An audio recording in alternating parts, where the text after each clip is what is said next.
Hey guys, welcome back to TTMR. We're back with me and Sean, and today we will be reviewing Werewolf by Night, a new Marvel special directed by Michael Giacchino, who is making his directorial debut. This special follows our two main characters, Jack and Elsa. Jack is secretly a monster in disguise, a werewolf who's competing in a competition for a relic called the Bloodstone, which is used to hunt monsters. The reason he's in this competition at all is to protect his friend, Ted, or Man-Thing, from being killed, since the competition included killing Ted in order to claim the stone as theirs. He didn't even want the Bloodstone, but instead just wanted to make sure that he could take the target off of his friend's back. Elsa's the daughter who owned the Bloodstone previously, but had lost her rights to inheriting it because she had been absent for so long. Together, the two must work together to save Ted and achieve the Bloodstone before the other hunters can get their hands on it or Jack's inner monster is revealed. I gotta start off by saying, wow, this actually really surprised me. After seeing how Phase 4 has been going, I didn't have high hopes for this, but man did it blow me away. First of all, it's Werewolf by Night. He's such a cool character in the comics, and I'm so glad that they didn't find a way to mess him up. And Man-Thing, oh my god, I was not expecting to see Man-Thing out of all people, but wow, did he look amazing. I mean, they got his design down to a T.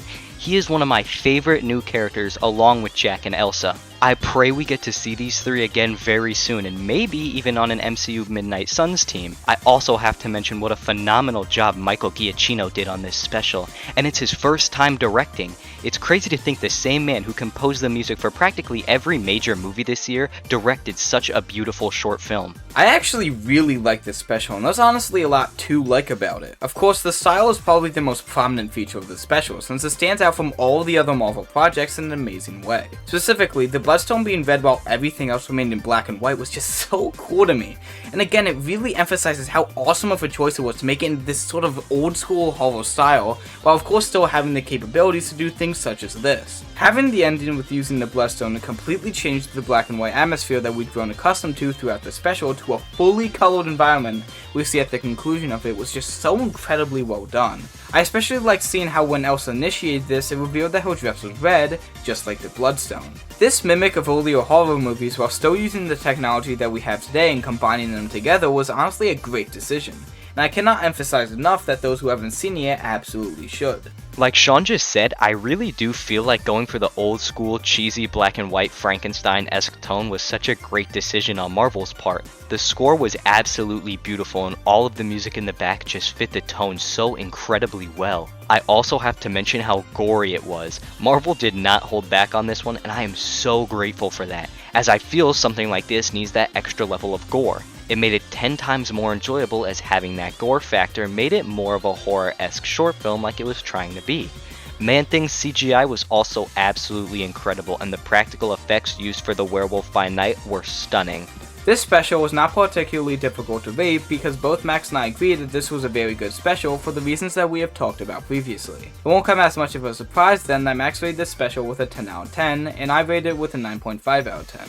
This of course averages out for the combined final score of 97.5%, which I think is a pretty good score that represents the special quite well. The special has a lot going for it, especially with its style, characters, and acting, which are all really good combining factors that play a big part in making it as good as it is. Personally, I think that anyone should really watch this, even for those who are not the biggest in the horror genre, since I think that it has a lot of good things that anyone can appreciate. To wrap this all up, Marvel's Werewolf by Night, directed by Michael Giacchino, is easily one of, if not the best part of Marvel's Phase 4. The acting, the cinematography, the directing, and the score all combine to make an absolute masterpiece of a short film. From our scores alone, you should be able to tell what I'm about to say. Go watch this as soon as possible, and please, please, please trust me on this. I guarantee you will love this. So with that being said, that has been our review of Werewolf by Night. Remember that this is just our opinion, so you don't necessarily have to believe everything that's said here. Come back soon for more reviews or browse existing ones on the channel. Make sure to check out our Twitter for sneak peeks and updates on future projects.